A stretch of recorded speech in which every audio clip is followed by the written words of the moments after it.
Bueno, hola a todos, yo soy Jaime Valero, artista plástico, llevo 30 y tantos años dedicado a la pintura profesional, a la pintura y al dibujo, que como veis aquí son mis pasiones y mi línea de trabajo. Y por contaros un poquito mi historia, yo estudié la carrera de Bellas Artes la terminé como hace 30 años, y os voy a contar un poquito la experiencia, lo que yo viví y las distintas cuestiones que se pueden aprender en una facultad de Bellas Artes y las distintas líneas de trabajo que uno puede encontrarse. Y en concreto luego os voy a contar un poquito sobre la mía, que es la figuración, el realismo. Bueno, ahora os cuento distintas variantes dentro de eso. Bueno, lo primero que ocurre cuando uno entra a la Facultad de Bellas Artes es que se encuentra un panorama muy abierto, y más ahora, en esta época maravillosa en la que el arte es un campo absolutamente infinito en el que entran todo tipo de posibilidades, de técnicas y de campos. Entonces, cuando yo entré dentro de ese mundo maravilloso de posibilidades, yo nunca puedo decir que yo elegí el realismo o la figuración. Lo que ocurrió es que esa forma de trabajar me eligió a mí. Yo no pensé nunca, y si pinto de esta forma o de otra, de alguna manera desde pequeñín yo me tenía que expresar así, igual que otra gente seguro se ha expresado con una cámara de vídeo o con una cámara de fotos o bailando. Entonces, desde el principio yo en la facultad ya entré a trabajar esta línea. Entonces, esta forma de entender el arte, para mí todas me parecen lo mismo. Al final tú tienes una realidad que contar y la pasas a través de tu cabecita y de tus herramientas, que en mi caso son el óleo, el dibujo, y sacas una propuesta, una obra, que es lo que le cuentas a la gente, es tu forma de conectar con la gente, ¿no? Entonces, la facultad es un campo precioso en el que os vais a encontrar un montón de gente en vuestras mismas circunstancias, ávidos por aprender, por probar cosas, por conocer distintas formas de expresarse artísticamente, y luego elegiréis la que os cuadre. Entonces, en mi experiencia, yo viví aquello, y en esa época la figuración, como ahora, pues es una de las múltiples ofertas o posibilidades que hay en el mundo del arte, pero obviamente no la única, ni siquiera la que está más de moda. Pero bueno, es la que necesitaba para expresarme, y entonces en la facultad te haces con toda una serie de herramientas que van a ser fundamentales para desarrollar luego tu trabajo. La técnica es muy importante en esta forma que tengo yo de trabajar, tanto en dibujo como en pintura. Entonces, yo estudié de una forma más tradicional el dibujo, pero luego, en mi carrera, en mi desarrollo posterior, lo que he hecho ha sido incorporar muchas cosas más contemporáneas, por supuesto fotografía, vídeo, todo tipo de formas de trabajo, a esa base más tradicional de la forma de pintura figurativa y de dibujo figurativo. Entonces, para empezar con el dibujo, yo en este campo tuve la suerte de ir a un taller de Antonio López, del maestro Antonio López, en el año 97, 98, no recuerdo, en el que él estuvo charlando con nosotros, veía nuestros trabajos, era maravilloso conectar con él. Pero una de las cosas que ocurrió es que a mí siempre me habían fascinado, desde que vi su exposición en el año 93 en el Reina Sofía, me fascinaron sus dibujos, porque los dibujos de Antonio López son espectaculares, pero tú te acercas a ellos en una exposición, los ves en vivo y no hay restos del trazo normal de un rayado de dibujo, de algo. Y además a ratos aparecen como pequeñas formas que aparecen en la acuarela, como rebabas de agua, y cuando tú te acercas a la cartela del dibujo, Antonio pone dibujo sobre papel. Entonces yo le pregunté a Antonio, ¿cómo es posible que esto sea así? Me fascinan los dibujos que hace usted, pero ¿qué técnica es esta? Y entonces él me contó, que es lo que yo luego he desarrollado, una serie de aspectos de una técnica que él había inventado, que a mí me parece absolutamente fascinante y que te abre un universo completamente distinto en el mundo del dibujo y te da acceso a este tipo de gesto, de textura, de ruptura, que a mí me parece muy interesante. Entonces él lo que me dijo es que él trabaja con agua con cola. Una vez que tiene el dibujo en proceso, prepara unas aguadas de agua con cola, la da sobre el dibujo y luego eso le permite, con agua, ir retirando parte de ese dibujo que ha hecho, conectando zonas, sacando luces. Luego deja secar y vuelve a trabajar con el grafito, con el lápiz. Luego vuelve a sellar con agua con cola, luego vuelve a sacar luces. Esto que parece una cosa muy sencilla, que para empezar uno se pregunta ¿a quién se le ocurre mojar un dibujo? Es la cosa más extraña del mundo. Bueno, pues cuando uno lo prueba es absolutamente fascinante el universo que se abre. El dibujo se convierte en un proceso que, en lugar de ser continuo, y yo voy poniendo mi grafito, y cuando ya considero que está bien lo doy por terminado, en este caso se convierte en un proceso mucho más abierto, en el que tú vas hacia adelante, vuelves hacia atrás, retiras parte del trabajo que habías hecho, lo rompes, lo conectas, vuelves a trabajar, vuelves a romper. Y en ese proceso de ir hacia adelante y hacia atrás es donde surgen todas estas locuras, que a mí es lo que me parece más interesante. Entonces, en esa técnica y arrancando desde la base que me contó Antonio en ese taller en Jerez hace muchos años, pues yo luego he ido incorporando más elementos. A mí me gusta mucho investigar, probar. Me he cargado muchísimos dibujos haciendo el burro, precisamente por probar. Entonces este es una historia curiosa porque este dibujo estaba yo viviendo en Estados Unidos hace un montón de años y inicialmente era un dibujo en blanco y negro normal. Es mi mujer y entonces era sencillamente el dibujo como se ve si se quitan todos los elementos.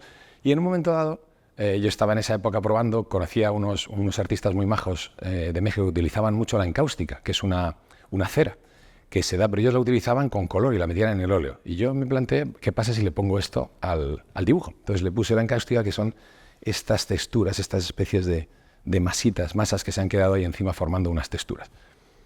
Claro, cuando terminé de ponerla me di cuenta de que era una pequeña burrada porque ahí ya no podía entrar el lápiz, ya no podías trabajar más. Entonces dije, bueno, voy a ver si la retiro. Entonces empecé a retirarla con espátula, se empezaba a romper el dibujo y cuando ya estaba el dibujo que casi lo daba por perdido por las burradas que le había hecho, dije, bueno, voy a ver si le puedo aplicar unos barnices o unos aceites, ni siquiera me acuerdo qué mejunjes le puse, para ver si consigo más brillo en las partes oscuras. Entonces di todo eso que se ve amarillo, fue en principio una especie de aceite con barniz que di. Me olvidé del dibujo porque no estaba consiguiendo los resultados que yo quería, se quedó ahí puesto, me volví a España, me traje los dibujos, entre ellos, y cuando lo volví a abrir, pues a lo mejor había pasado un par de años, estaba todo el dibujo, todo completamente amarillo, todo como ese tono de ahí.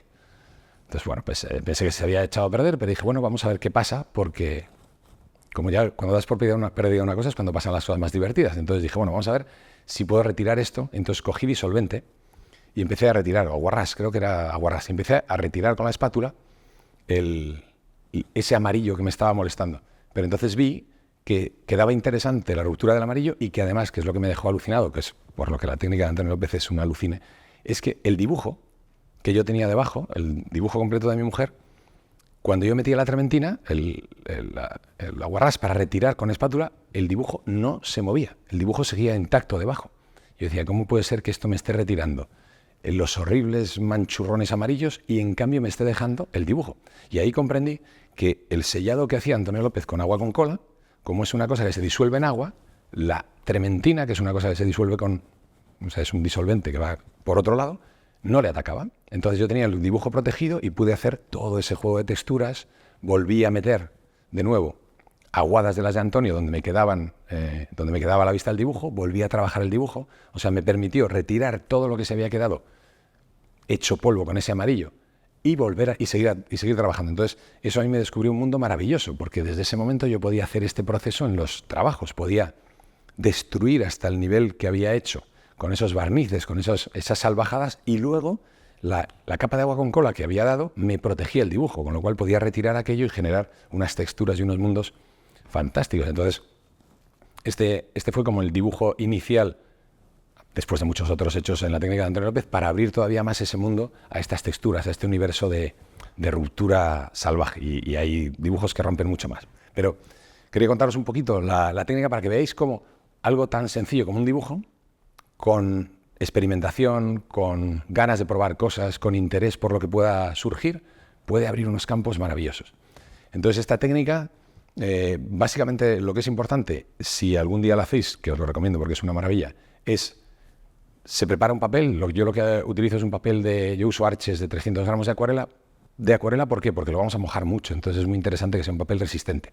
Pero vamos, hay otros muchos muy buenos, podemos usar Fabriano, el que queramos, pero sí es recomendable que sea de acuarela, y yo lo uso de 300 gramos para que tenga un buen soporte, para que sea un papel fuerte que me aguante todas las burradas que le hago, porque le hago de todo al papel. Entonces, mojamos el papel en la bañera completamente, empapadito, para que se quede blando, porque el papel de acuarela de 300 gramos viene muy duro, es un cartón gordo.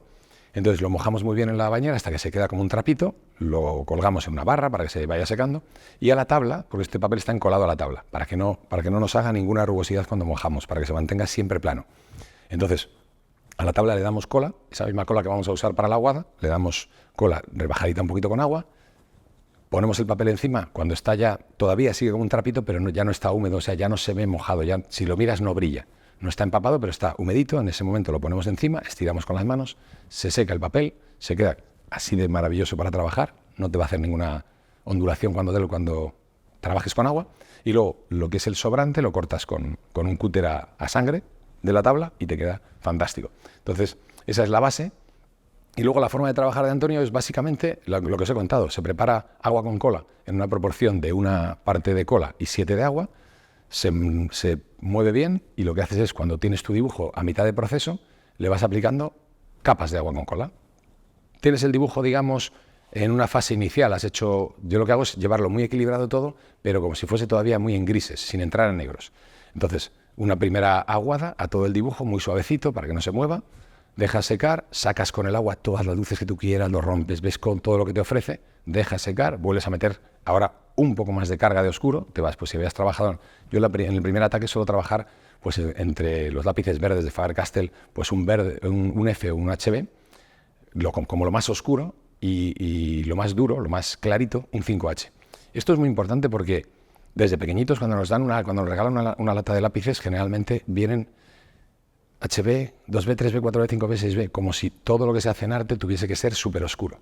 Y yo lo que recomiendo es todo lo contrario, que empecemos con los lápices más duros, con la gama de la H, que son los que van a dibujar más clarito y son los que nos van a permitir entrar con mayor libertad y no cargar las partes claras del dibujo con grafito. Porque lo más importante en un dibujo, dado que tú el blanco no lo vas a sacar nunca con nada que no sea el papel, yo no utilizo nunca un blanco externo. Los blancos que aparecen son del papel. Entonces, si tú vas a querer que eso tenga un blanco, no lo puedes cargar de grafito y luego retirar, porque entonces va a acabar sufriendo el papel. Entonces es muy importante mantener esas zonas claritas. ¿Cómo las mantenemos? Utilizando lápices duros, un 5H, un 4H. Porque en cuanto metamos aquí un B o un 2B, a poquito que pongamos va a cargarse de grafito y se va a oscurecer, ¿vale? Entonces, ese es el proceso. Yo os recomiendo que lo probéis porque solamente en iniciaros y probar eso vais a ver que se abre un universo, si os gusta el dibujo, un universo fascinante de nuevas posibilidades. Este es un ejemplo, pero en el vídeo aparecerán varios con distintas partes del proceso para que veáis en detalle cómo trabajamos en cada una de las partes, cómo se hace el encaje, cómo entramos después a ir construyendo los volúmenes. En dibujo es muy importante, el encaje es fundamental porque es la estructura que nos va a sostener lo que viene después.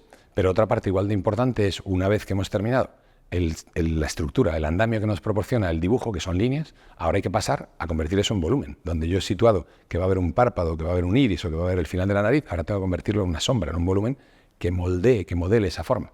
Entonces, ahí es donde entra el paso de la línea al volumen, a la sombra y a las luces, que es la parte más bonita del dibujo. Y ahí es donde, en cuanto hemos resuelto un poquito esa primera fase, es cuando entramos con el agua. Y entonces empiezan a generarse todos los mundos de texturas que ya vais a ver en este y en otras piezas que os voy a ir mostrando, ¿vale? Eso en cuanto al dibujo. Luego la otra parte que yo trabajo en mi vida profesional es el mundo del óleo. En el óleo me ha pasado algo parecido a lo que ha ocurrido en el dibujo. Uno va evolucionando, inicialmente trabajas como te enseñan en la facultad y poco más, y luego vas aprendiendo a base de charlar con amigos, de leer, de ver lo que hacen otras personas en este ámbito, en este mundo. Y poco a poco vas formando tu personalidad, que tu personalidad es tu paleta, qué colores utilizas, tu técnica, sobre qué soporte trabajas, qué tipo de pinceles utilizas, qué colores, cuál es tu proceso de trabajo, cómo haces tu primera mancha, cómo haces, si metes veladuras, cómo acabas los trabajos. Entonces, todo ese proceso, lo bonito para mí es que se va gestando con los años. Yo todavía voy cambiando y a lo mejor hace 2 años pintaba distinto y dentro de 2 pintaré distinto, porque para mí es muy importante mantenerse vivo. Pero la facultad es la base que vais a tener. Entonces es muy importante que en esos años de formación con todos vuestros compañeros os empapéis de todas las posibles herramientas que luego vais a utilizar. Y por herramientas entiendo distintas técnicas, distintos procedimientos, materiales, porque cada uno tiraréis por una línea distinta, pero siempre es interesante ver lo que hace otra persona, que entiende su forma de expresarse diferente, pero que muchas de las herramientas que él utiliza te van a servir a ti. Entonces, cuantas más tengamos y más riqueza de posibilidades de ataque tengamos ante cualquier problema que nos surja en la pintura, mucho mejor. Por eso yo siempre digo que mi sueño es ir a los cursos o acceder a los estudios, a los talleres de mis amigos, que pintan muy distinto a como pinto yo, y ver sus pinceles, su paleta, su proceso, charlar con ellos, Hoy mismo voy a comer con un grandísimo amigo, con Charles Villeneuve, y lo mismo, voy a preguntarle todo de su mundo de la acuarela, que es fantástico. Entonces, quiero decir que toda la vida debéis estar empapándoos de lo que hacen los demás, entonces, y aprendiendo de ellos. Yo os voy a contar un poquito el procedimiento que utilizo yo. Yo, en el trabajo en el que estoy ahora, se acerca más a esto. O sea, yo en el proceso del óleo, igual que en el dibujo, he ido desarrollando un camino que yo creo que nos pasa a muchos. Al empezar, sientes como una necesidad de poder expresarte, de poder pintar lo que tú quieres pintar y dibujar lo que tú quieres dibujar. Entonces hay una primera fase en vuestro desarrollo, yo creo, por lo menos puede ocurrir, que es lo que me ha pasado a mí, que tú necesitas afianzarte, tú necesitas ser capaz de hacer lo que tú quieras. Sea lo que sea el tema que a ti te pida la mente trabajar, o te pida el cuerpo trabajar, tú tienes que ser capaz de resolverlo. Lo que frustra al principio es no me sale, ¿no? Esa frase horrorosa. Bueno, pues hay que llegar al momento en el que el no me sale no existe, todo tiene que salir, porque tenemos que llegar a comprender el proceso y entonces ya no hay una forma, ya no hay un tema difícil. Habrá un tema que llevará más tiempo, pero todo se tiene que saber resolver. Entonces esa primera fase es una fase en la que uno se impone temas dentro del universo que cada uno crea, te vas imponiendo temas que te garanticen que tú estás aprendiendo. Es decir, te pones temas difíciles, porque lo que quieres es sentirte bien por haber sido capaz de resolver. Eso es un tiempo y yo creo que cuando uno tiene la satisfacción de que, vale, ya sé resolver, dices, vale, ¿y ahora qué? ¿Me voy a pasar la vida haciendo esto? Entonces el cuerpo te pide más. Y entonces para mí es cuando surgen estas cosas, que lo mismo pasa en el óleo. Lo que pasa es que el tema pequeñito solo tenía por casa que es un cuadro más de la época en la que tienes que resolver todo muy bien. Ahora los cuadros que estoy haciendo están bastante más rotos, se parecen más a esto, los de color. Pero el proceso yo creo que es interesante, porque yo creo que se ha dado en muchos profesionales de la historia del arte, que se empieza pintando de una manera y luego se deriva en otra. Lo que se suele tender es a buscar más gesto y más sencillez, decir lo mismo o más, pero con menos. Para mí el ejemplo de decir mucho con poco es Velázquez, que con muy poquito, yo creo que es la bestia más grande que ha habido en el mundo de la pintura. Pero si uno coge, por ejemplo, un acuarelista como Turner, que es una maravilla, si tú coges las primeras acuarelas de Turner, tiene algunas acuarelas que son 1,70 m de acuarela, de un bosque con unas ruinas de una iglesia ahí en Inglaterra, y es una pasada la acuarela, cada roca, cada hoja, todo impresionante. Ese es Turner el joven, pero Turner, en la madurez, a punto en los últimos años de su vida, pinta una acuarela, cuando se incendia el Parlamento de Londres, pinta una acuarela del incendio del Parlamento que son 8 brochazos de color, y es una barbaridad. Entonces a mí me encanta ese cambio desde necesitar poner muchísimo para contar una cosa hasta ser capaz de contar lo mismo o mucho más poniendo muy poquito. Pero eso lo dan los años, ¿no? Entonces, en la pintura yo he tenido una evolución en ese sentido, más tirando hacia aquí, pero por contaros un poco el proceso de mi forma de pintura, lo que hago es un proceso en el que lo que intento, y por eso me gustaría que vieseis en los vídeos que debe ser así, es que el óleo no tiene por qué ser un procedimiento difícil. Hacer esto no es difícil. Es difícil si yo intento a la primera resolver esto, entonces me voy a estrellar. Pero la forma en la que yo trabajo es una forma de secuencia de sesiones de trabajo. Lo que nosotros tenemos que hacer es, en la primera sesión, resolver lo estructural. Pero esto no es que lo diga yo, es que es como ha pintado Velázquez, Rembrandt, los más grandes, ¿no? Entonces, lo que hacemos en el primer ataque es resolver. Yo si tuviese imágenes de este trabajo al empezar, pues lo inicial sería poner las luces y las sombras, los colores elementales, sin entrar en mucho detalle de lo que es la estructura. Yo necesito que la mano esté en su sitio, que esté proporcionada, que coja volumen, pero no me puedo preocupar en ese primer ataque, a la vez que me preocupo de esa estructura y ese volumen, no puedo buscar el color, la luz, los matices, los contrastes, porque entonces me voy a estrellar. Entonces, lo que tenemos que hacer en el primer ataque, lo que yo hago en el primer ataque es simplificar muchísimo el proceso, atacar a las estructuras, resolverlas, y separarte de ahí y decir, esa mano está en su sitio, funciona, está proporcionada, tiene volumen, sí, ese hombro funciona, ese pecho, vale, entonces sí estoy en condiciones de decir, dejo secar y vengo a la siguiente sesión. ¿Y qué hago ahora? Vale, voy cada vez preocupándome más por los matices, cada vez voy mirando más al color, a la luz, voy metiendo más contraste. Yo al empezar no voy a meter este oscuro ni voy a meter esta luz, lo voy a dejar todo mucho más en medios tonos. Y poco a poco en las siguientes sesiones lo que voy a hacer es, a base de veladuras, las veladuras es, aunque yo no aplico una veladura como en el término auténtico de la veladura, que es que tú preparas con un diluyente, generalmente suele ser aceite, pero ahí se pueden utilizar varios, una capa transparente que tú aplicas que va a dar un tono general a una obra.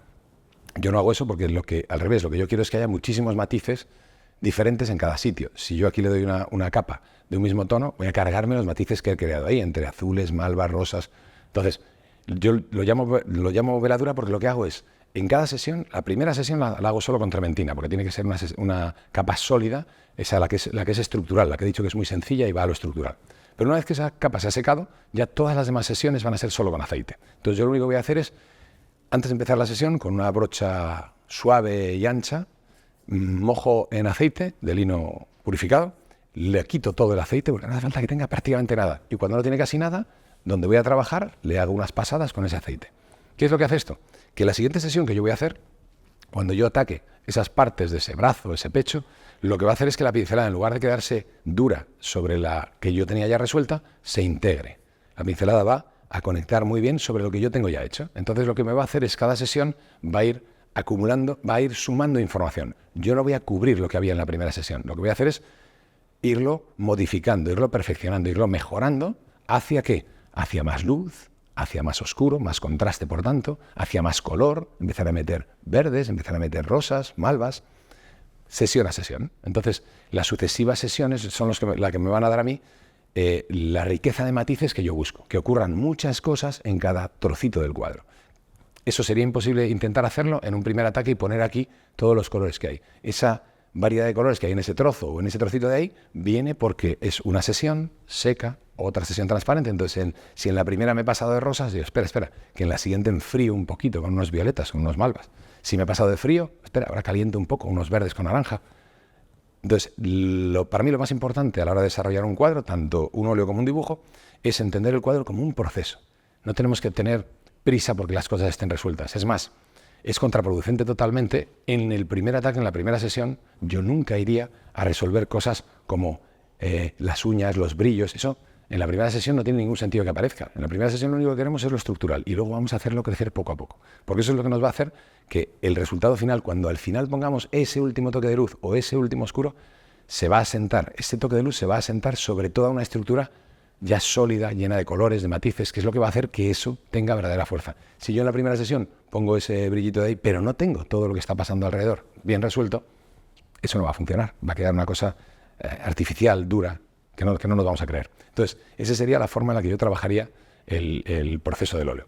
Luego, al final, en este cuadro, por ejemplo, el barniz es muy, muy intenso. Depende mucho de la temática que tengamos, el tema de barnizarlos o no. En este, como eran temas de agua, sí me interesaba un poquito más de brillo porque le da a los colores un poquito más de fuerza y como te estamos hablando de brillos justo de lo que es la luz pegando en un cuerpo mojado, pues sí interesa que eso tenga un poquito más de brillo. Si el tema es otro, puedes perfectamente barnizar menos. Yo barnizar sí lo recomiendo siempre porque es la protección del cuadro. Que por cierto, otra de las cosas maravillosas del proceso de Antonio López en el dibujo es que cuando lo deis por terminado, se le dan un par de capas de aguacola, de la misma que hemos utilizado para sellarlo, y puedes barnizarlo encima con barniz de óleo. Esto parece una tontería, pero es maravilloso porque lo que te hace es que los negros que tú has puesto, si habéis dibujado alguna vez, habréis visto que los negros más intensos que tú buscas con un trabajo en grafito, coges un 8B de Faber-Castell o el 14 este que sacan ahora en los lápices mate estos que han sacado, tú lo llevas y te va a dar un negro muy potente. Sí, pero se queda luego como sin color, como sin fuerza. Porque claro, y el mate todavía lo ha resuelto algo, pero el grafito de toda la vida hace un gris metálico. No llega a dar un negro potente. ¿Qué es lo que ocurre? Que si nosotros eso lo mojamos, vemos que de repente el negro se pone precioso. Pero claro, en cuanto se seca se vuelve a ir y se nos queda otra vez gris. ¿Cómo recuperamos eso? Con el barniz de óleo. En el momento en el que acabado el dibujo le ponemos el barniz, nos recupera todos los negros que nosotros habíamos puesto. Y si hemos puesto, en este es solo grafito, pero si hemos puesto carboncillo, los negros son una barbaridad. Llegan a unos tonos de terciopelo fantásticos. Entonces, el barnizado yo creo que es una parte también muy importante del proceso de las obras, tanto en color como en blanco y negro. Bueno, y después de contaros un poco lo que son las técnicas del procedimiento, de los procesos de trabajo que yo utilizo, os voy a contar un poco ahora qué es esto de ser artista, qué pasa cuando uno termina la carrera, qué ocurre, qué te encuentras en la vida. Por lo menos en mi experiencia, seguro que esto os lo cuenta cualquier otro y es una experiencia distinta. En mi caso, y en el de muchos compañeros que hablamos mucho, claro, es un mundo fascinante. Yo siempre digo que uno en la vida tiene que dedicarse a lo que le apasiona. Esto se lo digo a mis hijos y a cualquiera que me pregunte. No hay que pensar nunca ni en lo que tiene salida ni en lo que no, hay que hacer lo que es tu pasión, porque le vas a dedicar toda la vida a eso, más tiempo que ninguna otra cosa en tu vida. Entonces es fundamental que te apasione. Si te apasiona esto, el universo que te vas a encontrar después es un universo que tiene su parte dura, eso es verdad, porque claro, es una profesión en la que no vas a tener lo que van a tener tus compañeros cuando terminen económicas o derecho o una ingeniería, que es un trabajo estable con un sueldo, a no ser que uno entre en el mundo de la docencia o en las clases o otro tipo de salidas. Pero si uno va, digamos, a lo que es la parte artística de lo nuestro, que es crear, generar tu obra y moverla en el mundo del arte, lo que os vais a encontrar es, para mí es un universo fascinante. Ahora mismo hay mucho movimiento de obra. Es verdad que los galeristas en España no están en su mejor momento. Las galerías de pintura figurativa no es un momento de muchas ventas, pero se pueden mover cosas. Y lo bueno que tenéis ahora, yo lo tengo desde hace unos años, pero vosotros mucho más que yo, es que vivimos en un mundo completamente globalizado, que tú ahora mismo puedes estar dibujando, pintando en Madrid y mover tu obra en Nueva York o en Japón sin ningún problema. Yo he trabajado con galeristas que he estado con ellos muchos años y he tardado a lo mejor 5 o 6 años en conocerles. Mandaba la obra, hablábamos todo, intercambiábamos, mandaba, se vendía y no hay ningún problema. O sea, el mundo es ahora mucho más accesible para cualquier artista y eso es maravilloso.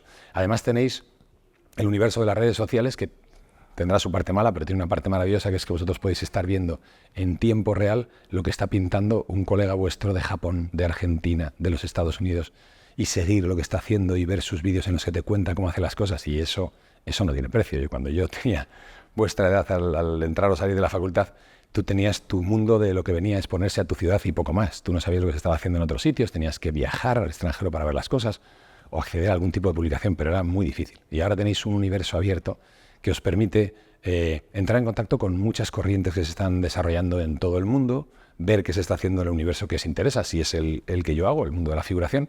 Hay fantásticos artistas por todo el mundo contando lo que hacen, publicándolo constantemente. Hay muchísimos ahora, porque esto empecé a hacer los vídeos de lo que hacía con mis obras, que tengo muchos vídeos explicando el proceso, hace como 10 años y no había casi. En cambio ahora hay muchísimos. O sea, ahora es raro el artista que no está contando algo de su proceso. Entonces eso es una parte maravillosa que tenéis. Al salir, yo lo que os recomendaría cuando uno termina, o incluso estando ya en la facultad, cuando vosotros sintáis que tenéis un trabajo potente, lo que yo creo que es muy interesante es el universo de los concursos. Los concursos para mí tienen toda una serie de virtudes. No hay que darles una importancia tremenda, ni cuando no te seleccionan ni cuando te dan un premio. Pero ¿qué es lo bueno que tienen?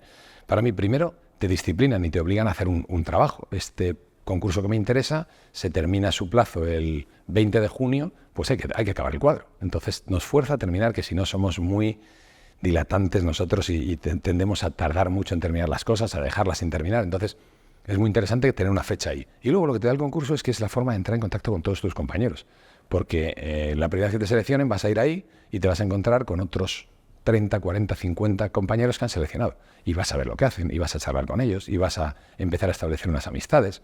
Entonces ese universo no tiene precio. Por supuesto, luego cuando de repente te seleccionen o te den un premio, pues mucho más, y uno va creciendo, se va haciendo también hay que aprender a encajar la crítica y a encajar que a veces tu obra no funcione, o al revés, que te des una sorpresa y funcione muy bien. Pero creo que es un universo fundamental para los primeros años, para que uno se mueva en el mundo, entre en contacto con compañeros, con galerías, porque a mí lo que sí me ha pasado es que cuando ha funcionado un cuadro en un concurso, muchas veces el galerista va a esos momentos en los que se exponen las obras seleccionadas y te dice, oye, ¿tu obra es esta? Pues, ¿qué más tienes? Enséñame qué cosas tienes, me gustaría ver si podemos trabajar juntos. Entonces, es un mundo que te abre muchas puertas y yo recomiendo de verdad entrar por ahí. Por lo demás, aparte de eso, obviamente buscar galería. Tener una galería todavía es muy importante. A pesar de que las redes sociales tienen mucha fuerza, yo creo que una cosa no quita la otra, son perfectamente compatibles. Yo creo que se debe mover uno mucho en las redes sociales, que en eso seguro que sois buenísimos, no como yo.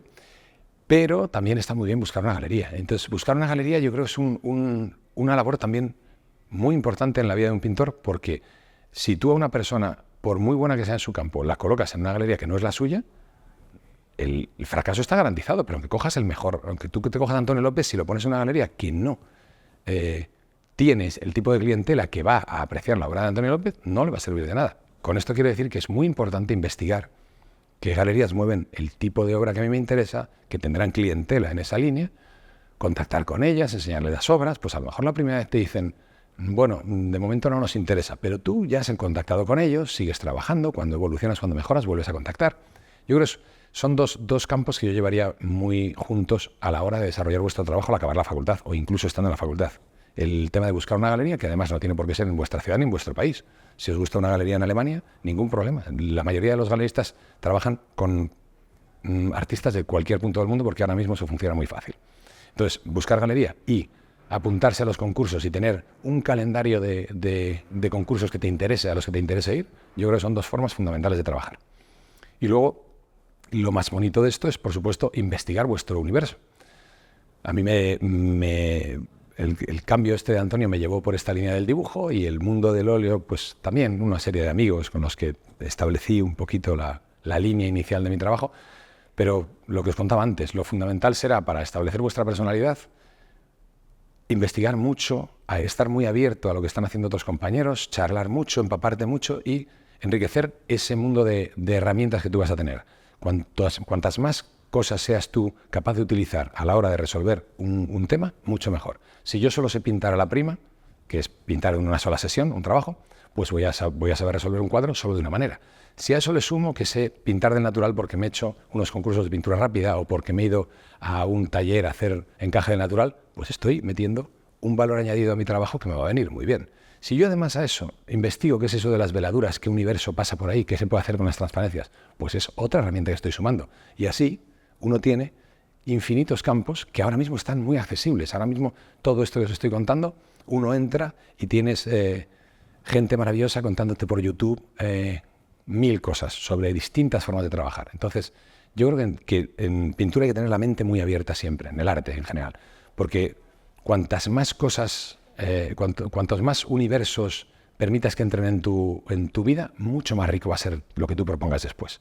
Y en un momento como este, en que tenéis la suerte de que podéis acceder a todo sin ningún problema, pues tenéis que exprimirlo a tope, que además sois la generación que lo sabéis hacer. Así que a aprender mucho, a disfrutar mucho, a experimentar mucho. Y de corazón os digo, si sentís pasión por la pintura y el dibujo, no hay nada como hacer bellas artes. Es la carrera más bonita del mundo y la profesión más bonita que hay, con sus momentos duros como todas, pero os lo recomiendo de corazón.